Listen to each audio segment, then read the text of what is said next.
what I mean by the age of geoeconomics. Oh, perfect, perfect. And how do you think, we can build a better world once the crisis subsidizes? Yeah, so I think really there is hope. So if I had two things to say today, so the first one was the sort of ultra realist, cynical worldview, Mm-hmm. and it's really, to use another Greco-Roman word, it's a paradox.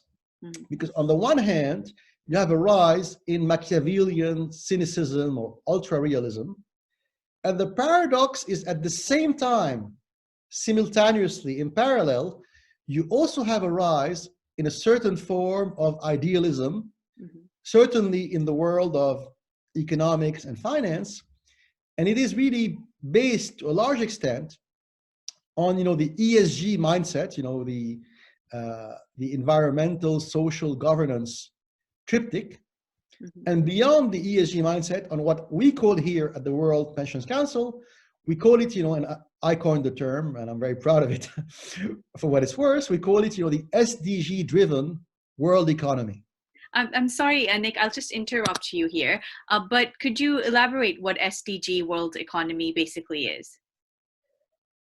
So the SDG-driven world economy, or SDG-driven investment, what does it mean? It's based on the United Nations SDGs, the Sustainable Development Goals, and those were basically listed, if you will, by a bunch of very smart economists, policymakers, political scientists, development economists, many of them French, of course, and it was really fine-tuned and finalized in New York City at the UN 4 or 5 years ago. So really, they came of age 5 years ago at the UN, and they were called, the United Nations Sustainable Development Goals, and there are 17 of them. Mm-hmm. So it's a way of, slicing and dicing the world, and slicing and dicing the world economy into 17 cubes or 17 parameters or 17 issues. So if you come back to the slides that you just showed now with the 3 icons, yeah. If you can Sorry, just give me bring back that slide. So the previous one, yep, that one here. So we at the World Pensions Council have selected 3 out of 17 icons, or 3 out of 17 sustainable development goals that we think are extremely important. And it means, we hope, and we believe that that's the future, when consumers, when investors, when policymakers, when sovereign funds, when ministers, when central banks, when governments, when any economic actor or financial investor does anything in life, each and every day, he will hopefully have these 3 parameters in mind, or 5 of the 17 sustainable development goals, or the whole 17. That's what we mean. And it's extremely important. It's extremely important to understand that why do they need to have that SDG-driven worldview? Because until now, there is a lot of short-termism built within the system, the whole system, the financial system, the economic system, the political system. And that financial short-termism is based to a large extent on terrible ideas that came not from the UN, not from New York City. They came from another American town, which is 1,000 miles west of New York, and it's called Chicago. And basically, in the early 1970s, that school of thought called the Chicago School, right? Mm-hmm. Their ideas progressively, slowly but surely, they started to spread. And they spread throughout the 70s. And then, in essence, in the late 70s, early 80s, they literally grabbed power. So in many ways, Margaret Thatcher in London and President Reagan in Washington, D.C. were agents of that Chicago school. So they came to power because behind them, there were ideologues, ideologues and financiers who bankrolled the electoral campaigns of Margaret Thatcher and Ronald Reagan, and put them to power specifically to deploy a set of policy measures. And to make a long story short, these policy measures are very destructive. And one of the effects of that Chicago school extreme neoliberal, Thatcherite worldview is to believe that nature, the environment, is just an externality. So what does it mean, externality?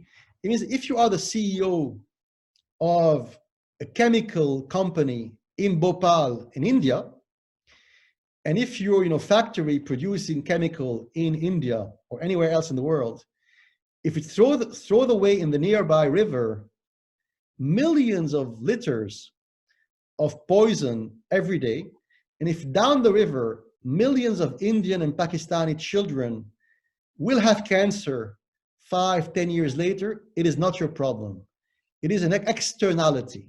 Mm-hmm. That's really the deadly Chicago school worldview. Another horrible consequence of that Chicago school, Thatcher Reagan worldview was short-termism. So until the late 70s, the CEOs and the CFOs of listed companies in New York, London, Paris, Zurich, they had long-term plans. So if you're the CEO of a British company listed in London, your shareholders, many of them insurance companies and pension funds, they would understand that as the CEO of, let's say, US Steel or British Steel, you had a 10-15 years plan based on, strategic assumptions.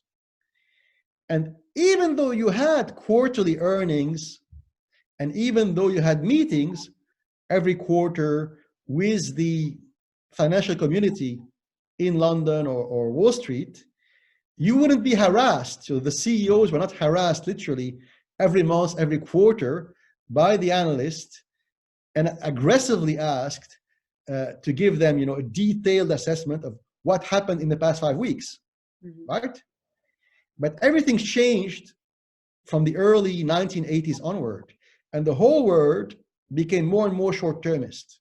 And so investors themselves demanded from the CEOs of these large listed companies to focus more on quarterly earnings. And so the system became rigged because the salaries of the CFOs and the CEOs, they became more and more attached to their quarterly financial performance. And the governments and the regulators were very happy about that. And MPs in London and Paris clapped their hand. Great, short-termism, it means modern, it means efficient. Of course not. It doesn't mean, short-termism doesn't mean modern and efficient. It's really stupid. But that mindset contaminated the whole world economy from the 1980s onward. And that's why we are now in the middle of that huge crisis. So really the roots of the crisis, they go deeper than, President Putin or His Royal Highness Mohammed bin Salman or an exotic virus that came from the province of Hubei in central China. And what makes